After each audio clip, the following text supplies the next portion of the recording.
The X Zone Radio Show with Rob McConnell is largely an opinion talk show. All opinions, comments, or statements of fact expressed by Rob McConnell's guests are strictly their own and are not to be construed as those of the X Zone Radio Show or endorsed in any manner by Rob McConnell, rel-mar McConnell Media Company, the X Zone Broadcast Network, its affiliated networks, stations, employees, or advertisers.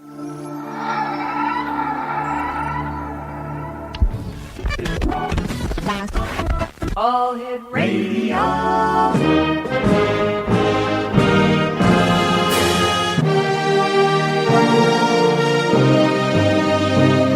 Welcome to the X Zone, a place where fact is fiction and fiction is reality.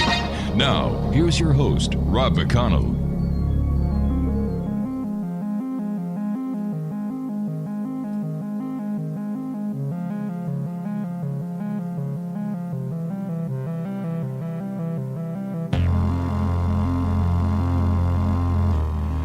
And welcome back, one and all. This is the X Zone. I am Rob McConnell, and we're coming to you from our broadcast center and studio facilities in Hamilton, Ontario, Canada.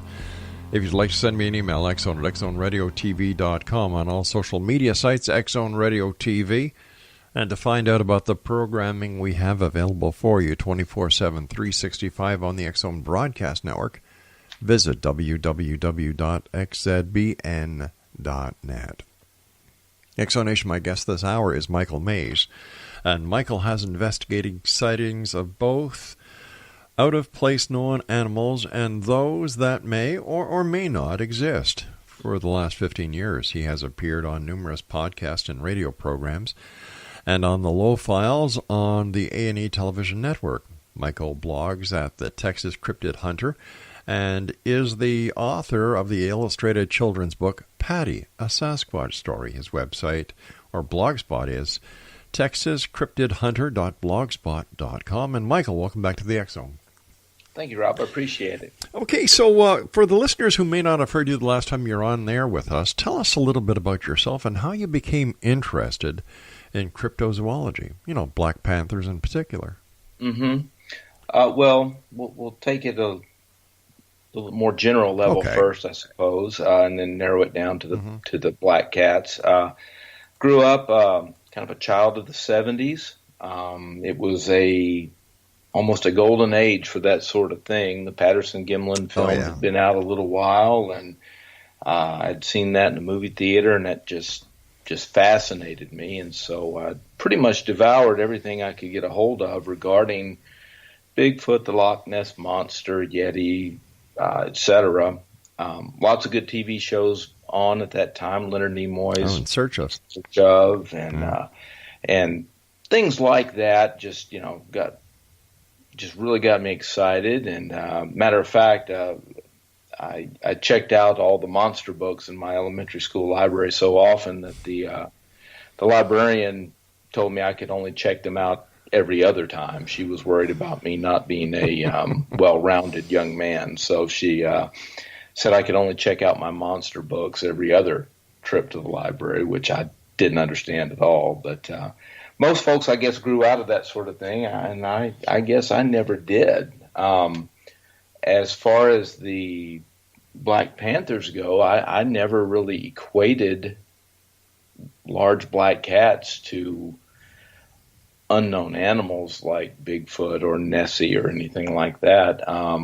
Matter of fact, I was well into my 30s as an East Texan before I realized that science did not recognize the existence of any such animal. It was news to me as people who grew up in that part of the world where I did in East Texas, the Piney Woods area of East Texas. They were just another animal in the woods out in the bottoms, and they weren't common by any means, but neither were they something that was shocking if somebody saw them. So once I found out that there wasn't supposed to be any such animals, that really intrigued me, and I really began to look at it in depth. Tell me, Michael, have you yourself seen a black cat? I have not seen a black cat. I have been privileged enough to see a mountain lion in East Texas, and in an area where they're not supposed to be. But I guess someone forgot to tell him, because there he was, and there was no mistaking about it. But I have myself not seen a large black cat. No. Are these cats just jaguars, or why are they such an anomaly? If Texas, couldn't something come up from Central America and kind of end up in Texas? Mm-hmm. Well, I guess that's really the $1 million question. Yeah. Is what are people seeing? People, first of all, they say, what do you mean there's no such thing as a black panther? And just that term is kind of a catch-all phrase for any large, long-tailed black cat. They said, we've seen them in the movies. Sure. We've seen them on TV. What you're seeing there, mostly 90%, I would say, are melanistic leopards. And leopards, of course, are not native to North America. Those are African and sure. Asiatic cats. Now, jaguars are native to the Americas. They're the biggest cat in the New World, and at one time they were native to Texas as well as most of the North American continent. So they're a great candidate for what people are seeing. The problem is they have supposedly been hunted almost completely out of North America, and the other issue is that it is thought that only about somewhere between 5 and 10%, with 10% being on the high side, of these jaguars exhibit melanism and are black. So there are some problems with that theory too. But that is one of the most reasonable theories, I suppose, along with the fact that some people believe that mountain lions can occasionally be black. They're great candidates, except for the fact that they're not supposed to be black. We've never had a melanistic mountain lion observed anywhere. And well, you have albinos in many species, so why couldn't there just be the reverse of an albino? Who knows? What is your take on what a black cat is? Well, personally, I don't think there's any one single candidate that's the answer for every visual that takes place out there. It is a fact, and this is where sometimes we're hard on wildlife officials, and because they're so quick to dismiss sightings of any kind of cryptid creature. But it is a fact that as a society we have become much more urban, and not many of us get off the concrete that often anymore, and as such there are an awful lot of people out there who aren't very familiar with their wildlife. So their misidentification is something that does happen. I get weekly emails from someone who's very excited or frightened even that they have seen a mountain lion in their neighborhood, and they've got a picture of it and they want me to look at it. And almost without exception, I've opened those up and they're bobcats. People just don't know, their wildlife. So misidentification is a factor. There's no doubt about it. The jaguar theory is certainly one that I think is plausible in many cases. There's another theory outside of jaguars and cougars that interests me a great deal, and that is the theory that feral cats are growing to unusually large sizes, and that's what people are seeing. And it's very true that we have a big feral cat problem in this country. Yes. And people kind of scoff at that. How could, a little house cat, basically, that, maybe 2 generations removed from, a domestic cat, how could it grow to such a size that people would mistake it for something panther size? Because, people, when they say panther, they're talking about a big cat. Yes. But the fact of the matter is that seems to be exactly what's happening down in Australia. I've followed that pretty carefully, and there's actually a chapter in the book about large feral cats being a candidate. They have shot cats down in Australia that have been DNA tested and found to be catus, just domestic house cats, just feral, but they're the size of small leopards. It's pretty crazy. And the most famous example was one. Oh, what was the gentleman's name that shot that cat? His name was Kurt Engel. Kurt Engel was his name.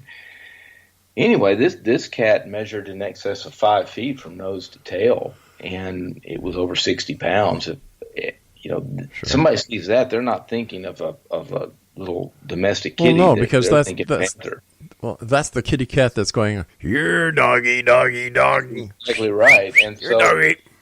So if it's happening down there, certainly we have the feral cat issue as well. Every little town municipality has a dog catcher, an animal control. All right, we're going to have to take a little bit of a cliffhanger here and talk about the giant-sized kitties when we come back on the other side of this break. Exonation, my guest this hour is Michael Mays, and his blog spot is texascryptidhunter.blogspot.com, and we'll be back on the other side of this break as we continue here in the X Zone from our broadcast center in Hamilton, Ontario, Canada. Don't forget the July edition of the X Chronicles newspaper will be available June 10 at www.xchroniclesnewspaper.com.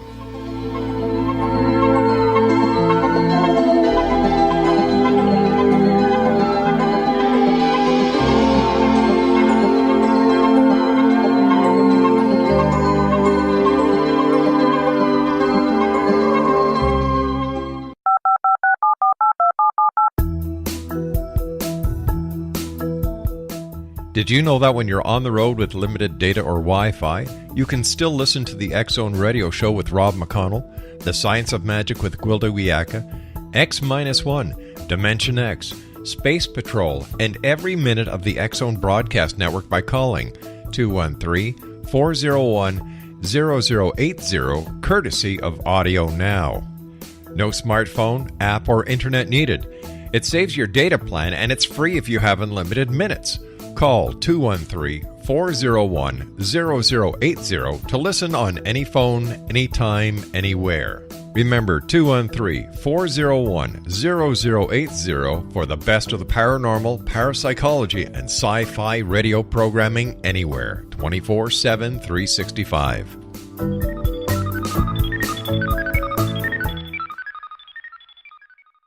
You have heard of the X Zone? Now watch it on Simul TV. Plus 500 video games, live TV channels, free video on demand, worldwide, and more. Does this sound like tomorrow's television? Well, it is, but you can have it today, right now. It is Simul TV. Simul TV offers what the others only wish they could provide. 15 exclusive channels like X Zone, sci-fi, and horror. We are worldwide. No other provider offers that. 500 built-in video games. No need to have an extra expensive system. We have them included. Free video on demand. Live streaming events from around the world. Interactive online network, and much more. Tomorrow's TV today. Simul TV. Sound too good to be true? Well, it's not. You can have Simul TV today. Sign up at simultv.com. Do it today.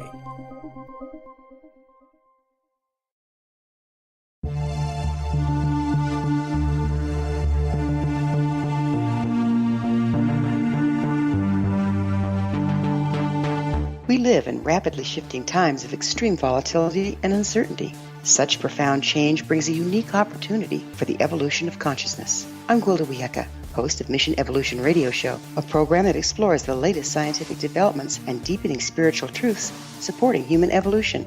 Join me on xzbn.net, where I interview leading experts in science, physics, medicine, spirituality, and more.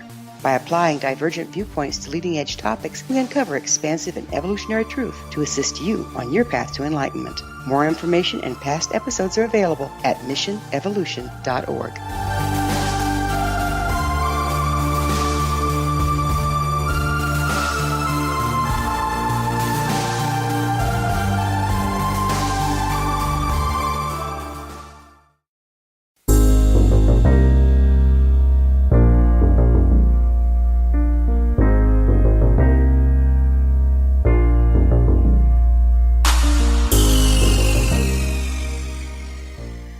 Michael Mays is my guest this hour, Exonation. You can check him out at texascryptidhunter.blogspot.com. A 5-foot-long cat from nose to tip of the tail, 60-some-odd pounds. Wow. Correct. Yeah. It was tested. There are photographs. Of course, photographs can be tricky. Sure. If you know anyone in your family who's a fisherman, they're famous for forced perspective, holding the fish out closer to the camera to make it appear a little bigger. There are photographs of the cat, but nothing that has something in it to definitively show scale. But it was said to weigh about 66 pounds and be in excess of 5 feet. The tail itself was close to 3 feet long, and the tail is the part that was tested. And again, it came back as just a regular, basically a domestic cat, but this thing was just unbelievably large. And there have been several other specimens taken down there, none quite that big. But, somebody sees a 45, 50-pound long-tailed cat that's black, they're not thinking house cat. They're thinking, panther. And again, if it's happening down there, there's not really a reason it couldn't happen here, in my opinion. Tell me, Michael, have there been any attacks on people, livestock, and so on in modern times? Mm-hmm. Well, I suppose it depends on modern. I haven't found a credible incident, credible being the key word, where someone was really hurt by one of these cats. There was a report out of Alabama 4 or 5 years ago, a man claiming that he had been attacked by a large black cat. That turned out to be a claim that was on pretty shaky ground, so I don't put much stock in it. I can tell you there are some historical accounts that go back to the late 1800s. The most recent account I can share with you that would fall along these lines is very recent, within the last 6 or 7 months. A lady outside of Greenville, Texas, which is up in the northeastern part of the state, has a beautiful piece of property. It's about 300 acres of hardwood river bottoms on the Sabine River, and they're nature lovers. They take hikes. She's got several children, and they like to spend time out there. And her daughter was out for a walk and came across a large black cat that was in a tree, and it growled and carried on at her, came down out of the tree, and there for a second or two it seemed to be about a 50-50 proposition as to which way it was going to go. It chose to trot off in the opposite direction of the daughter, and she turned around and went the other way. So a potentially serious confrontation was avoided there. That same property just weeks ago, this time it was her son. He was out on an ATV with a friend of his, and they had stopped. They'd been out there hunting hogs, and they had stopped, and they came across something in the brush that was growling, really deep growl. And, these young men are very familiar with the outdoors. They know what a hog sounds like. They said this was something else, and they backed away, got back on their ATV and started to leave the area. And the friend looked back, and this big dark cat was trotting after them. It did not seem to be in hot pursuit as if it was trying to catch them. Right. It was more of it's escorting them out of its territory kind of behavior. That's the feeling the boys got, but it shook them up pretty bad. I do have some game cameras up on the property now, and I'm scheduled to go in there to try to do some hunting, and got a game caller. We're going to see if we can call it in and at least get a look at it and see what it might be. But those are two of the more aggressive encounters that I'm familiar with in real recent times. But there are no attacks on livestock or poultry or domestic animals. That's one of those things that everybody has a friend of a friend who reports that. Certainly, the problem with any kind of a livestock kill, it's the same problem you have with a footprint or a track. You may be able to identify, due to the nature of the wounds on the horse or the cow or whatever type of livestock it might be, that it was a cat of some kind that took it. Mm-hmm. However, unless you're standing there watching it happen, you have no idea what color the cat was. True. That took that livestock. So that's one of the problems with that. But certainly there have been kills associated with big cats, though, all over the state. What do the officials say, the game wardens, about the possibility of these giant cats? Well, they say it's not a possibility, and it's hard to blame them. There's scant evidence; it's anecdotal. There are some photographs, but I think we've all kind of learned these days that a photograph alone is just not going to serve as evidence. So these giant cats are in the same predicament that Bigfoot is in. Oh yeah, absolutely, sure. It's photoshopped. It's been manipulated somehow. How do we know where this photograph was taken?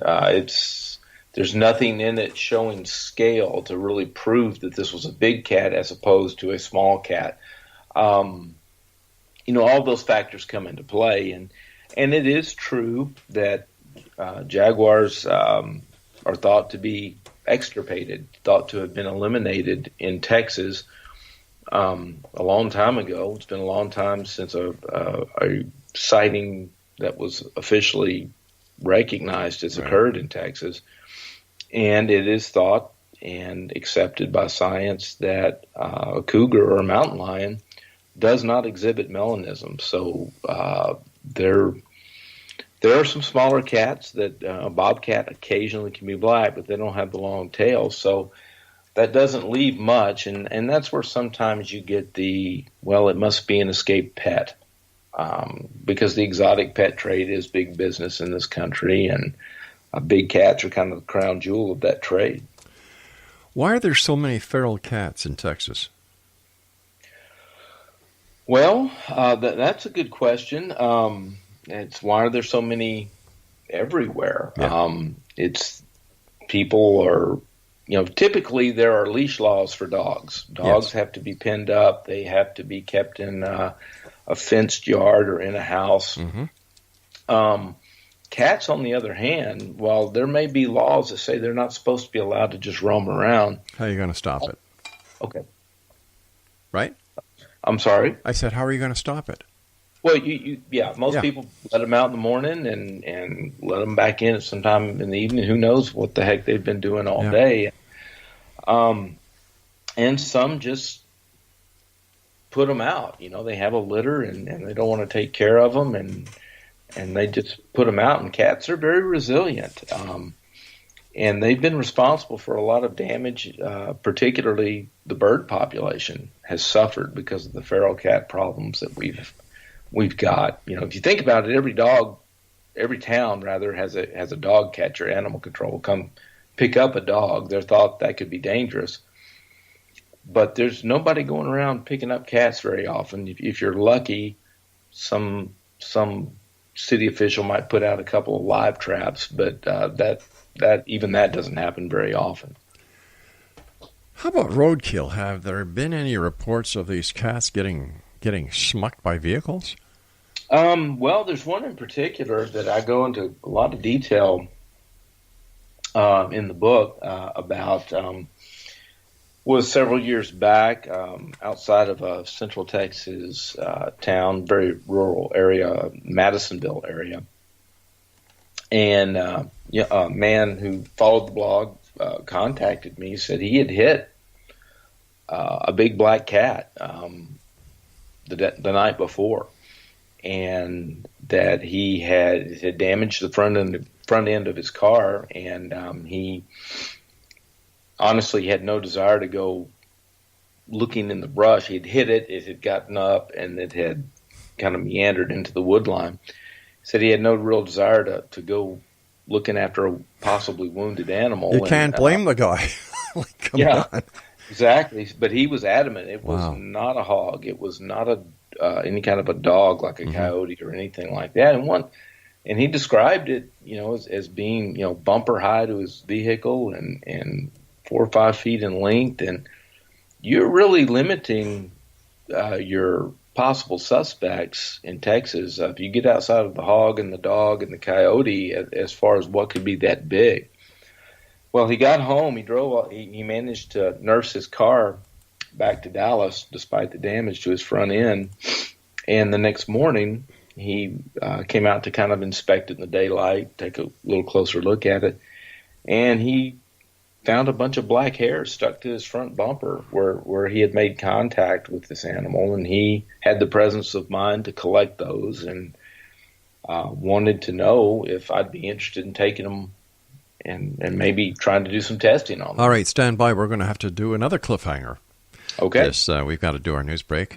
Exonation, Michael Mays is our special guest. Check him. He's got a blog spot. It's texascryptidhunter.blogspot.com, and Michael and I will be back on the other side of this news break at the bottom of the hour, talking about black panthers, big cats, and of course we're going to have to get into Bigfoot as well. This is the X, and I am Rob McConnell. Don't go away.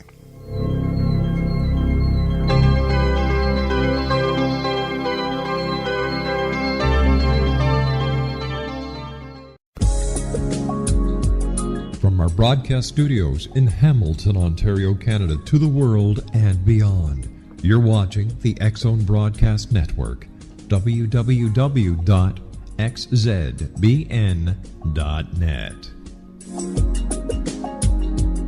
AVS Media. You have heard of the X-Zone? Now watch it on SimulTV, plus 500 video games, live TV channels, free video on demand, worldwide, and more. Does this sound like tomorrow's television? Well, it is, but you can have it today, right now. It is SimulTV. SimulTV offers what the others only wish they could provide. 15 exclusive channels like X-Zone, Sci-Fi, and Horror. We are worldwide. No other provider offers that. 500 built-in video games. No need to have an extra expensive system. We have them included. Free video on demand. Live streaming events from around the world, interactive online network, and much more. Tomorrow's TV today. SimulTV. Sound too good to be true? Well, it's not. You can have SimulTV today. Sign up at simultv.com. Do it today.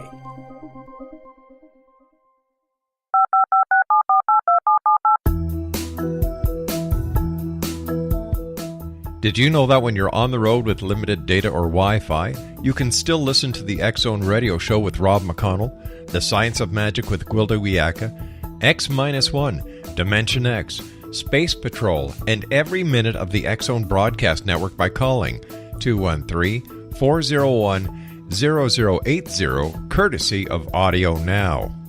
No smartphone, app, or internet needed. It saves your data plan, and it's free if you have unlimited minutes. Call 213-401-0080 to listen on any phone, anytime, anywhere. Remember 213-401-0080 for the best of the paranormal, parapsychology, and sci-fi radio programming anywhere, 24/7, 365.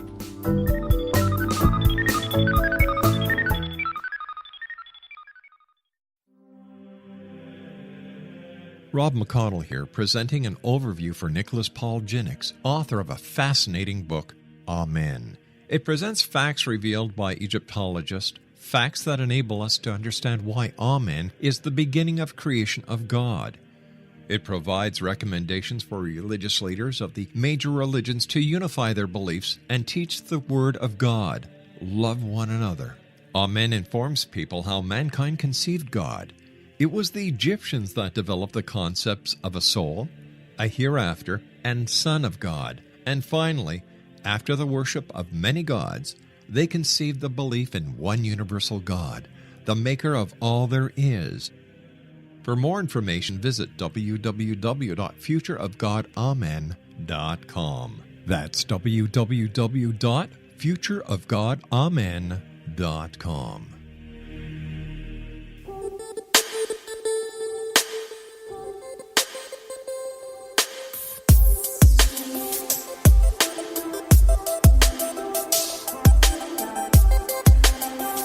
We're talking to Michael Mays this hour. His blog is texascryptidhunter.blogspot.com. Michael has investigated sightings of both out-of-place known animals and those that may or may not exist for the last 15 years. He's appeared on numerous podcast and radio programs and on the Lowe Files on A&E Television Network. Michael blogs at, as I said, the Texas Cryptid Hunter, and is the author of the illustrated children's book, Patty, a Sasquatch Story.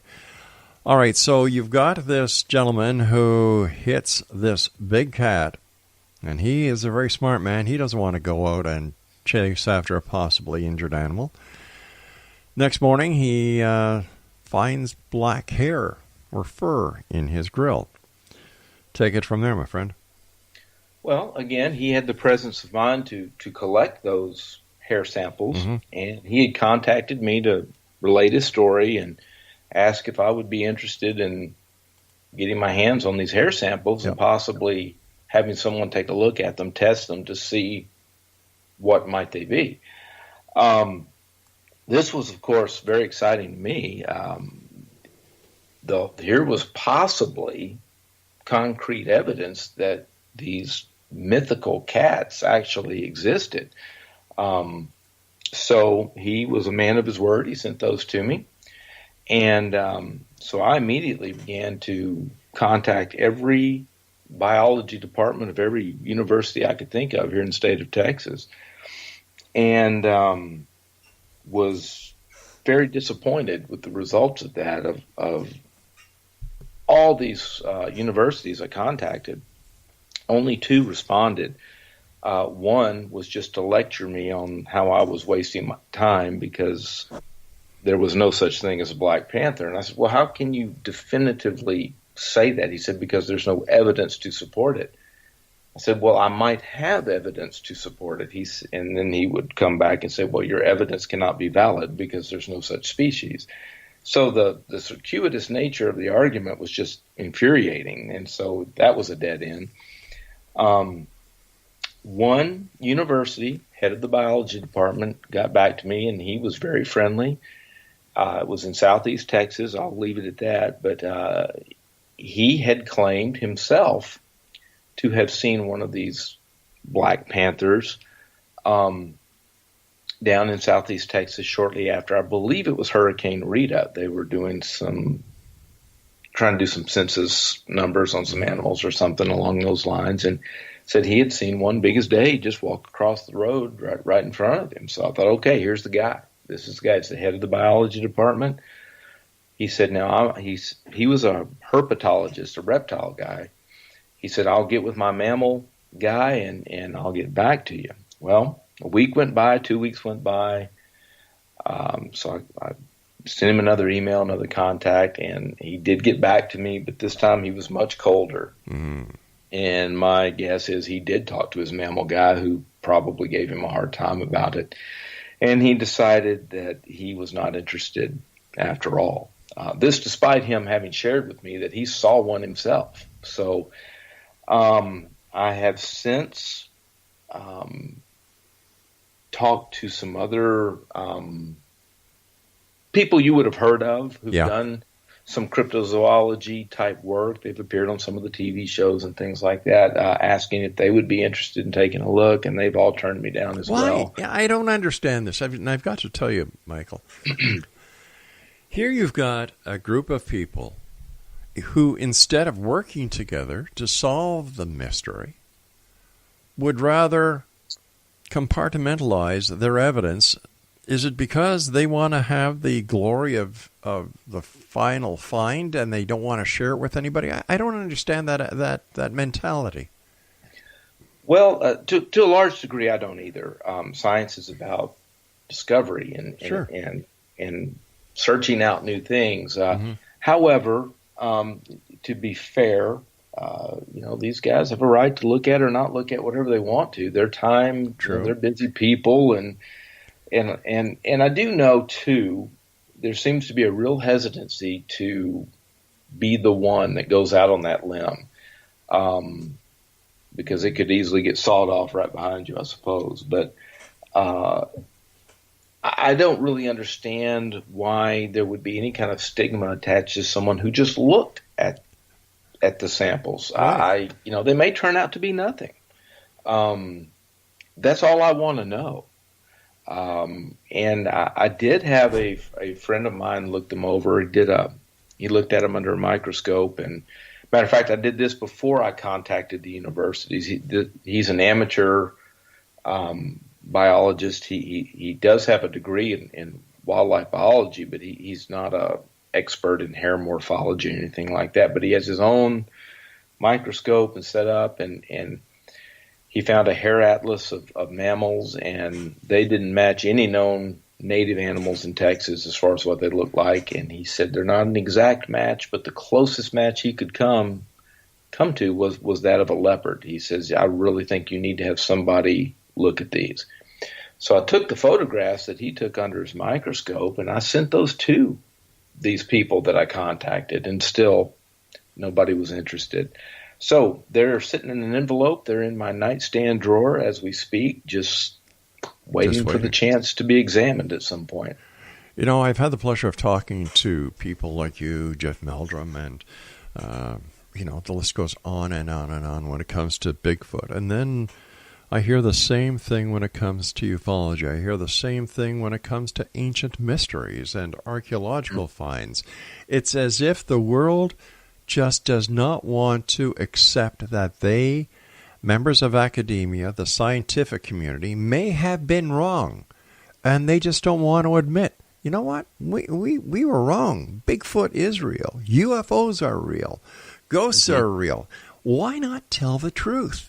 Are we that naive, or are we that immature that we wouldn't accept the fact that, hey, you were honest enough with us. Thanks for correcting it. Like, my gosh, you're in the educational system. Kids are still being taught today that Christopher Columbus discovered the Americas, and we know that's a bunch of bunk. Mm-hmm. Absolutely. I don't completely understand it, like I said. I do know that, it wouldn't have to be some unknown species for it to be really exciting news. If it turned out that this was a jaguar and it was in central Texas, this is way north and east of where the northernmost part of their range is supposed to be. This would be exciting news. This would be a native species that's been gone for decades, possibly reestablishing itself in its natural habitat, which to me I think would be a great feel-good story, environmentally, when so many things seem to be just terrible. This would be a great story. This would be almost as exciting as if it were something brand new. I don't quite get it, other than I do understand time constraints, and I do understand testing takes time and money. But it's frustrating. But isn't the honesty and the integrity of the scientific community, those members of academia who the public puts so much trust and faith in, isn't it worth to them to actually take the time, spend the bucks to establish whether or not this is a species that should not have been found in Texas, or whatever the phenomena is, the unknown? Well, you would think. I've got a story. I believe we talked a little bit about it last time. There was a study in Ontario, in your neck of the woods there, where the Ontario Ministry of Natural Resources, I believe is the title, of the organization, they did a study. They were trying to find out if mountain lions had made their way back into Ontario and were living there. And this was a long study. This was a decade-long study. And they had game cameras, and they had not just bunch of volunteer observers who sat in blinds and things like. These were wildlife biologists. These were highly credentialed, credible people who were participating in this study. And there were dozens of sightings of what were described as black pumas or black cougars. There was even a photograph taken just outside of Guelph, Ontario, which I believe is not too far from where you are. It's very close. And there it is, big as day. It is obviously a very large, long-tailed black cat. And there it is. Yeah. But the purpose of the study was to see if mountain lions were in Ontario, not black cats. The black cat sightings were dismissed. Well, I remember when I was at CKTB in St. Catharines as the executive producer of talk radio programming, covering a story about giant black cats, or a giant black cat being seen in the Niagara region, around, it would have been Niagara Falls, Welland, Port Colborne, Fort Erie, in that square. And, once again, witnesses saw the cat, but nobody ever was able to get the evidence. Yeah, I mean, in the photograph, it was actually labeled a black jaguar by Dr. Rick Rosat, who was working for the Department of the Ministry of Natural Resources. All right, stand by, Michael. We've got to take our final break. Exonation, Michael Mays is our special guest. Texas Cryptid Hunter.blogspot.com, and we'll be back as we wrap up this hour here in the X Zone from our broadcast studios in Hamilton, Ontario, Canada, about 30 minutes south of Guelph. We'll be back. Don't go away.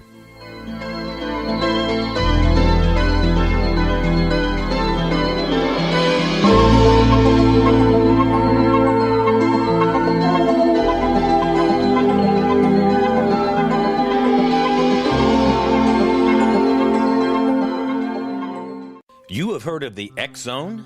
Now watch it on Simul TV, plus 500 video games, live TV channels, free video on demand, worldwide, and more. Does this sound like tomorrow's television? Well, it is, but you can have it today, right now. It is Simul TV. Simul TV offers what the others only wish they could provide. 15 exclusive channels like X Zone, sci-fi, and horror. We are worldwide. No other provider offers that. 500 built-in video games. No need to have an extra expensive system. We have them included. Free video on demand. Live streaming events from around the world. Interactive online network, and much more. Tomorrow's TV today. Simul TV. Sound too good to be true? Well, it's not. You can have Simul TV today. Sign up at simultv.com. Do it today.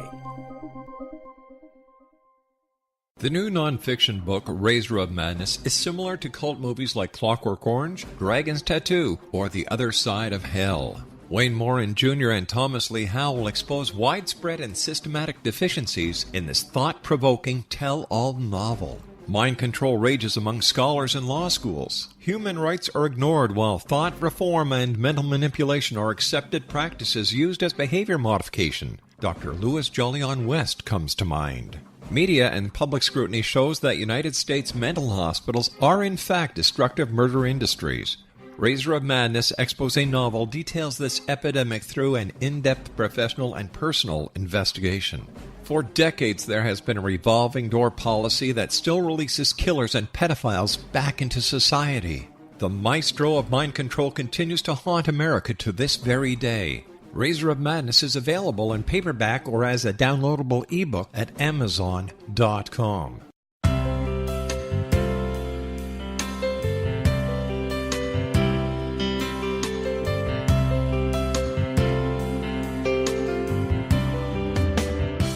The concept of a new age has been around since the late 19th century, yet much of its original meaning has been lost. What exactly is the new age? Is it a religion, a collection of obscure esoteric practices, a series of doomsday predictions, or an astrological event? The New Age Chronicles is a unique complementary publication bringing reason and grounded information to separate fact from fiction. chock full of valuable information to support you as we make the monumental shift into the new era. You won't want to miss a single innovative issue. The New Age Chronicles newspaper is coming soon to www.newagechronicles.com.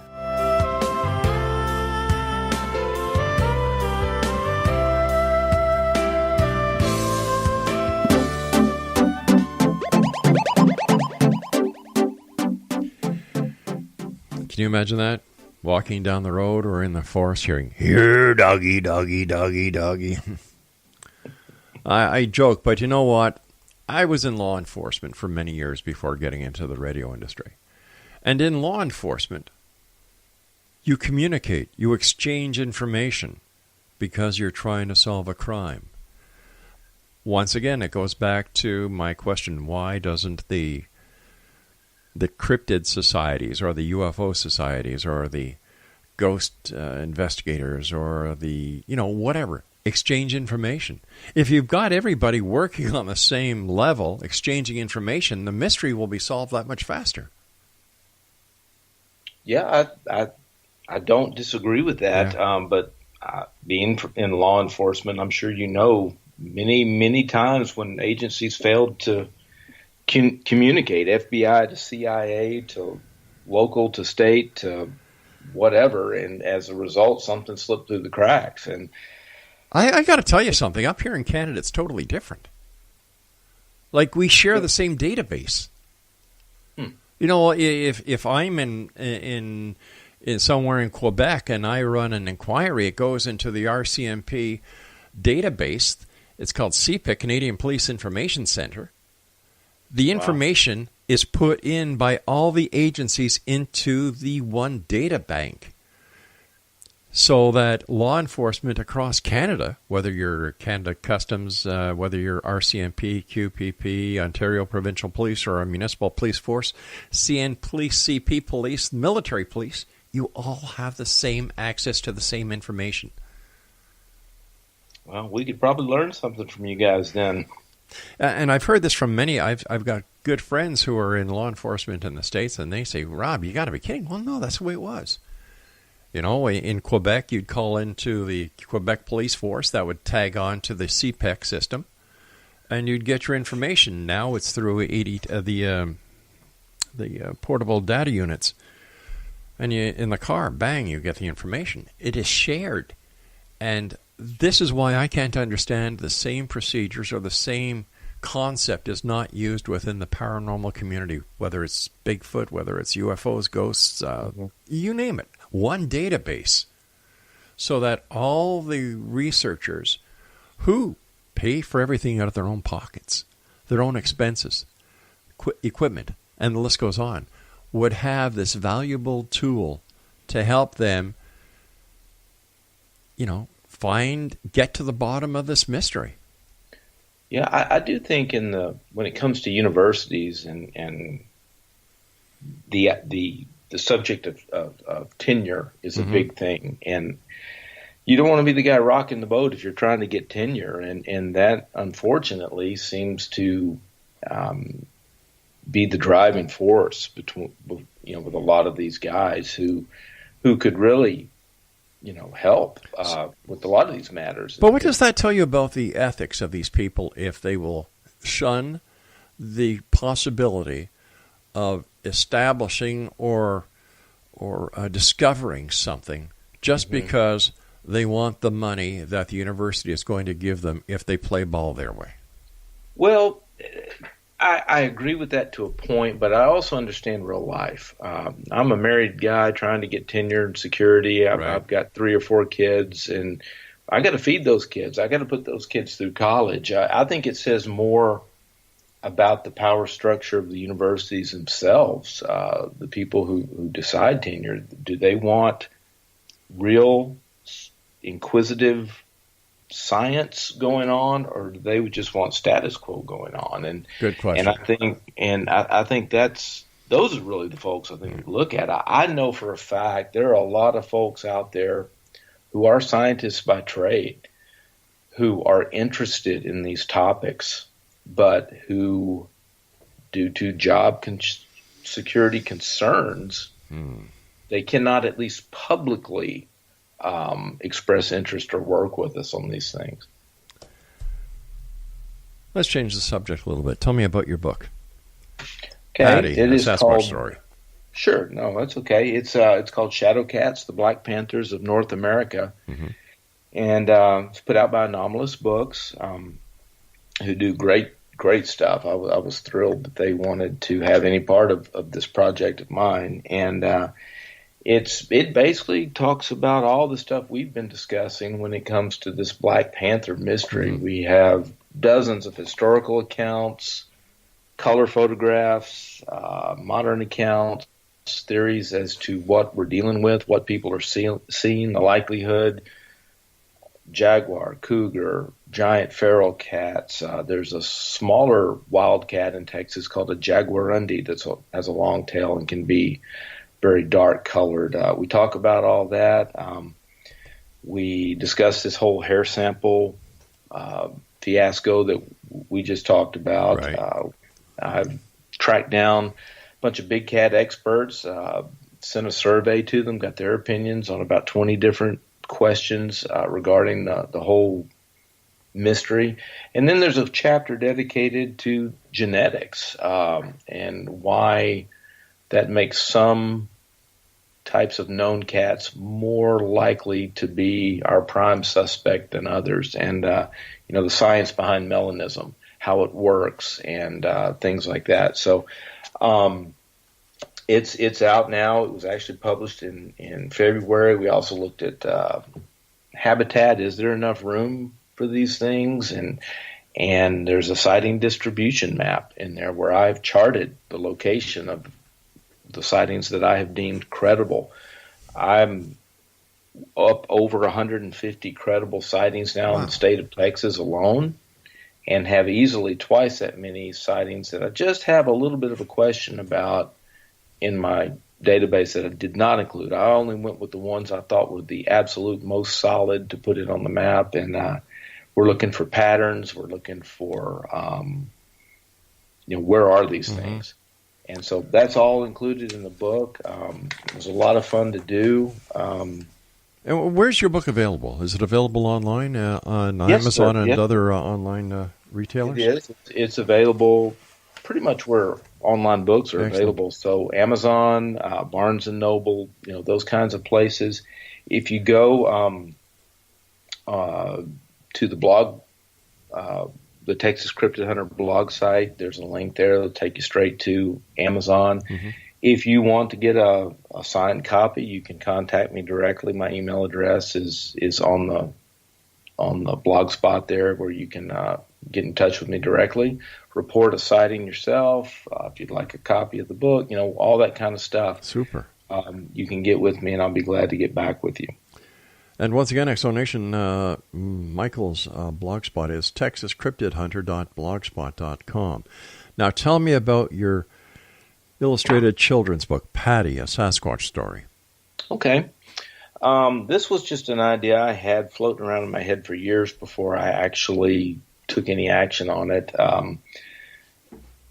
Basically, you take the Patterson-Gimlin film footage of, taken at Bluff Creek in 1967. The subject of that film footage, the Sasquatch in it, or the creature, whatever you want to call it, was nicknamed Patty. It was obviously a female, and the Patty name was a tribute to Roger Patterson. It was a play off of his name. And that thing has been dissected, 7 ways to Sunday for decades now, and a lot of people have even questioned why Patterson and Gimlin were there in the first place, and their story has been examined and re-examined and dissected. It just occurred to me, I said, nobody's really thought about why was that animal there? What was the creature there? And so I kind of just in my mind came up with a children's story about why Patty, as she is known, why she was there in order for those guys to see her. And it's basically a twist on the Ugly Duckling story. How much detail you want to get into, but she's a Bigfoot with little feet, and so she's picked on and teased, and she runs away, and that's why she's out there in the middle of nowhere by herself, and that's where she's seen and filmed by these guys. And of course, things turn around for her in the end, but that's the basic premise of the children's book. I love it. Yeah, it's beautifully illustrated by a guy named Robert Swain, who people in the Bigfoot world probably be familiar with Robert. He's done a series of books of Far Side style one-panel cartoons that are Bigfoot themed called Laugh Squatch, and he did a beautiful, beautiful job. And it's a beautiful book to look at, even if you got little bitty kids who aren't reading yet. It's a great book to look at. And we actually got together, and he embedded in each illustration 2 or 3 kind of not hidden, but things that are relevant to people who are into the whole Bigfoot phenomenon. And we have a section in the back called the Sasquatch Insider, and where those things are revealed and why they're important. Why is this oil drum and this bulldozer in this picture? And we go back to when they were building the road through that area, and the work crew would come back. Jerry Crew, who discovered the footprints, found oil drums thrown around near his bulldozer and things like that. So it's all kinds of little tidbits and details hidden in those illustrations that are explained in the back. Michael, I want to thank you so much for joining us tonight. It's always a great pleasure talking to you, and I look forward to the next time you and I meet back here in the X Zone. If anything important comes up in the world of cryptozoology, let us know. We'll get you right on. I absolutely will. Thank you so much. You take care of yourself and enjoy your summer. Thank you, sir. X Zone Nation, my guest this hour has been Michael Mays. Find out more about Michael, Texas Cryptid Hunter.blogspot.com. I'll be back on the other side of the news at 6.5 minutes past the top of the hour as we continue here in the X Zone from our broadcast center and studios in Hamilton, Ontario, Canada. My name is Rob McConnell. This is the X Zone.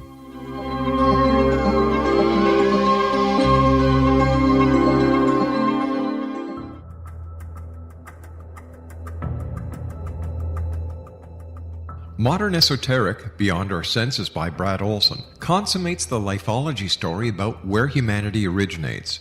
It is the lost continents, the primitive wisdom, the mythos of creation, and the rethinking of ancient history as we are taught in academia. There is much more to the story than what we have been told. As this is the first book in the Esoteric series, Modern Esoteric starts at the beginning of time and accelerates up to this modern age. Future Esoteric is book 2 in the series and takes a forward-looking position ahead of today with an open and honest examination of the ET issue and various unexplained phenomena. To discover the writings of author Brad Olson, visit www.bradolson.com. That's www.bradolson.com.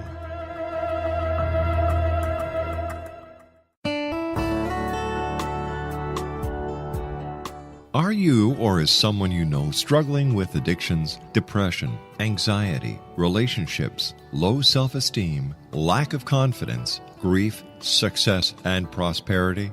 Do you know that your subconscious belief plays a big role in the outcome of your hard work? We can help you permanently change the beliefs that may be the reason for your struggles and failures. We care about getting you the return on your investment and the results you are looking for. We can help you be free of the limitations of your past and in realizing your highest potential. We work with people by phone and Skype. For more information, visit us at www.ritasoman.com. That's www.ritasoman.com.